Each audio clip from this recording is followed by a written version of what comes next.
Student, स्वागत है आप सभी का हमारे YouTube channel RB Indian classes में। आज की इस क्लास में हम कक्षा 9 की गणित का चैप्टर नंबर 13 पृष्ठीय क्षेत्रफल और आयतन की प्रश्नावली 13.3 के सवाल हल करेंगे। तो पिछली वीडियो में हमने क्वेश्चन नंबर 4 तक के सवाल हल कर लिए थे। आज हम क्वेश्चन नंबर 5वां हल करेंगे। तो देखिएगा इसमें क्या दिया हुआ है।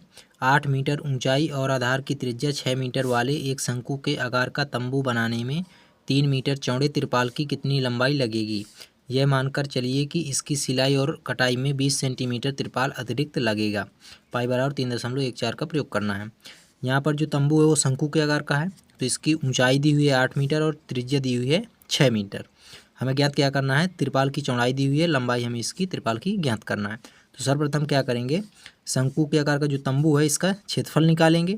जो क्षेत्रफल आएगा वो बराबर होगा किसके, ये जो चौड़ाई दी हुई है चौड़ाई गुणे लंबाई के बराबर होगा, निकाला गया क्षेत्रफल। तो यहाँ से हम लंबाई निकालेंगे, जो लंबाई आएगी लास्ट में उसमें 20 सेंटीमीटर और जोड़ देंगे। चूँकि ये अतिरिक्त लंबाई है त्रिपाल की, तो इसे लास्ट में जोड़ देंगे। तो सर्वप्रथम क्या करेंगे, शंकु का क्षेत्रफल निकालेंगे। तो देखिए कैसे हल करेंगे। क्योंकि जो तंबू था वो शंकु के आकार का था, तो इसमें दी हुई है ऊंचाई, ये यहाँ से शंकु की ऊंचाई होती है इतनी, ये h ये ऊंचाई होती है, और ये तिर्यक ऊंचाई होती है यहाँ से यहाँ तक, ये यहाँ से यहाँ तक और यहाँ से यहाँ तक इतनी, ये तिर्यक ऊंचाई होती है। और ये व्यास होता है शंकु का यहाँ से यहाँ तक, तो इतनी लंबाई क्या हो जाएगी, ये त्रिज्या हो जाएगी। तो त्रिज्या दी हुई है और ऊंचाई दी हुई है। हमें क्या करना है, सर्वप्रथम शंकु का वक्रपृष्ठीय क्षेत्रफल निकालना है। तो जो क्षेत्रफल निकालना है तो उसके लिए हमें क्या चाहिए, तिर्यक ऊंचाई चाहिए, लेकिन तिर्यक ऊंचाई नहीं दी गई है। यहाँ पर ऊंचाई दी है और आर दिया हुआ है। तो सर्वप्रथम तिर्यक ऊंचाई निकालेंगे, उसके बाद इसका क्षेत्रफल निकालेंगे। तो जो दिया है पहले वो लिख लेंगे। यहाँ से दिया हुआ है शंकु, शंकु की ऊंचाई दी गई है, शंकु की ऊंचाई h बराबर दिया हुआ है 8 मीटर। यहाँ से 8 मीटर ऊंचाई दी हुई है और त्रिज्या दी हुई है शंकु की, त्रिज्या बराबर दिया हुआ है 6 मीटर, त्रिज्या 6 मीटर हो जाएगी। अब हमें l ज्ञात करना है, ये ऊंचाई दी हुई है ये, तो यहाँ से r मान लेते हैं इसे। तो l का फार्मूला होता है शंकु की तिर्यक ऊंचाई बराबर तिर्यक ऊंचाई जिसे हम l से डिनोट करते हैं, तो l से शो करते हैं। तो l बराबर क्या होता है, अंडर रूट में r² प्लस h², ये फार्मूला होता है शंकु की तिर्यक ऊंचाई का। तो यहाँ से इसमें l हमें निकालना है। r कितना दिया हुआ है 6, तो यहाँ से 6 का वर्ग प्लस 8 दिया हुआ है h, तो 8 का वर्ग हो जाएगा 8 का स्क्वायर। तो l बराबर यहाँ से क्या आ जाएगा, 6 में 6 का गुणा करेंगे, स्क्वायर लगाए 2 बार गुणा, तो 6 6 36 प्लस 8 गुणे 8 करेंगे तो 8 8 64। इन दोनों को जोड़ेंगे तो यहाँ से आ जाएगा 6 4 10, 6 3 9 1 10, अंडर रूट में 100 आ जाएगा। अब 100 का वर्गमूल जो होता है वो क्या होता है 10, 10 दाम 100, ठीक। तो यहाँ से आ जाएगा 10 मीटर, तिर्यक ऊंचाई 10 मीटर आ जाएगी। अब हमें तिर्यक ऊंचाई पता हो गई और आर भी हमें पता है यहाँ से त्रिज्या, तो अब यहाँ से हम क्षेत्रफल निकाल लेंगे इसका, ठीक। तो हमें चूँकि इसमें त्रिपाल लगाया गया है तो हम त्रिपाल का क्षेत्रफल निकालेंगे, ठीक। तंबू में लगे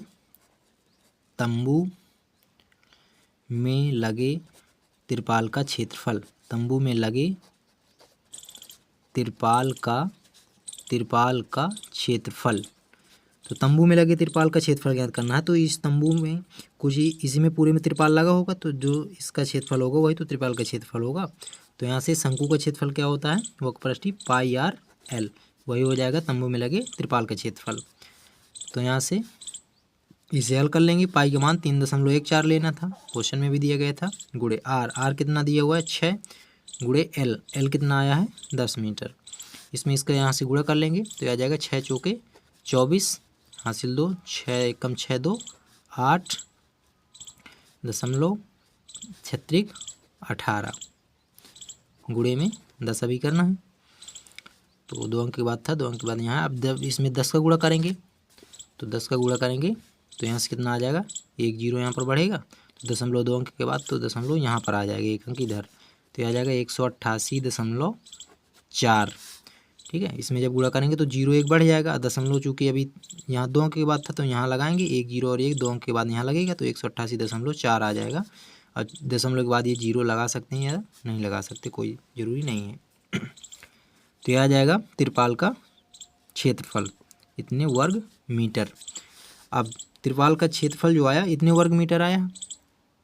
अब चूँकि हमें ज्ञात क्या करना है, तिरपाल की लंबाई ज्ञात करना है, चौड़ाई दी हुई है, ठीक। तो यहाँ से लिखेंगे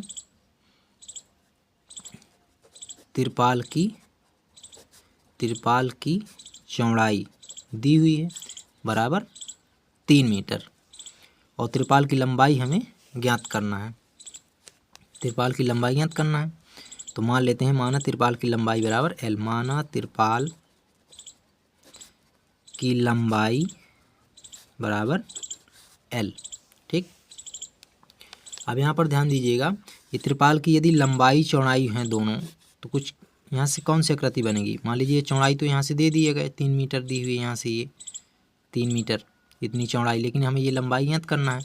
तो एक ऐसी आकृति बनेगी जिसमें लंबाई और चौड़ाई होती है, तो आयत बनता है। आयत का क्षेत्रफल होता है लंबाई गुणे चौड़ाई, जबकि हमें पूरे त्रिपाल का क्षेत्रफल पता है, क्योंकि कितना त्रिपाल यहाँ लगाया गया है, इतना 188.4 वर्ग मीटर। तो हम क्या करेंगे, इन दोनों का गुणा करेंगे, बराबर इसके कर देंगे। तो लंबाई गुणे चौड़ाई, तो चौड़ाई कितनी है 3 मीटर, मीटर यहाँ नहीं लेंगे, गुणे लंबाई बराबर, चूँकि क्षेत्रफल होता है, क्षेत्रफल हमें पता है, आयत का क्षेत्रफल बराबर लंबाई गुणे चौड़ाई। तो आयत का क्षेत्रफल हमें, इसका त्रिपाल है चूँकि ये क्षेत्रफल हमें पता है, तो 188.4 रख देंगे यहाँ से। तो L बराबर क्या आ जाएगा, चूँकि त्रिपाल की लंबाई है L, तो यहाँ से आ जाएगा 188.4/3। तो यहाँ से इसे काट लेंगे तो आ जाएगा 3 18, 3 दूनी 6, 3 8 24, 3 दूनी 6, 2 बचे तो 3 8 24, हाँ ठीक है, इतने मीटर। ये आ गई त्रिपाल की लंबाई इतनी। यदि जितना तंबू में लगाया गया है त्रिपाल, उसकी लंबाई कुछ इतनी होगी, लेकिन अगर इस सवाल में कहा गया है कि सिलाई और कटाई के लिए 20 सेंटीमीटर अतिरिक्त त्रिपाल भी लगता है, तो उसको भी इसमें जोड़ना पड़ेगा। ठीक, तो यहाँ से लिखेंगे सिलाई और कटाई, सिलाई और कटाई सिलाई और कटाई में लगा अतिरिक्त त्रिपाल, अतिरिक्त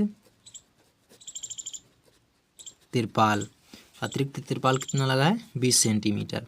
क्योंकि ध्यान दीजिएगा यहाँ पर लंबाई हमारी मीटर में दी हुई है और ये सेंटीमीटर में दिया गया, तो पहले इसे हम मीटर में बदलेंगे। तो मीटर में बदलने के लिए क्या करते हैं, सेंटीमीटर को मीटर में बदलने के लिए 100 से भाग करते हैं। तो यहाँ से 0 से ये 0 कट जाएगा, यहाँ से 0.20 ऐसा आ जाएगा यहाँ से। ठीक, इतने मीटर, 10 दूनी 20 इतना आ जाएगा। अब यहाँ से हमें क्या करना है, त्रिपाल की इतनी अतिरिक्त लंबाई है, कुल ये लंबाई इतनी थी और अतिरिक्त लंबाई ये है, तो हमें कुल लंबाई ज्ञात करना है इसकी। ठीक, तो यहाँ से कुल लंबाई कितनी हो जाएगी, कुल लंबाई L बराबर, इन दोनों को जोड़ देंगे, 62.8 प्लस 0.20, इसको जोड़ देंगे तो यहाँ से कुल लंबाई आ जाएगी। इसको जोड़ने पर कितना आएगा, यहाँ से जोड़ेंगे तो ये आ जाएगा 8 2 10, 1 0 तो ये भी 0 रहेगा, 8 2 10, 2 1 3 कम 6। तो अब दशमलव के बाद 0 कोई महत्व नहीं होता, इतने मीटर। तो हम ये दशमलव हटा देंगे तो 63 मीटर आ जाएगा। ठीक, तो जो कुल लंबाई होगी, 3 मीटर चौड़ाई दी हुई थी त्रिपाल की, और उसकी लंबाई कितनी आएगी 63 मीटर आ जाएगी। तो यही हमें ज्ञात करना था, इसकी लंबाई, तो यही आंसर हो जाएगा। तो आज की वीडियो में बस इतना ही। वीडियो अच्छी लगे तो वीडियो को लाइक एंड सब्सक्राइब करें। धन्यवाद।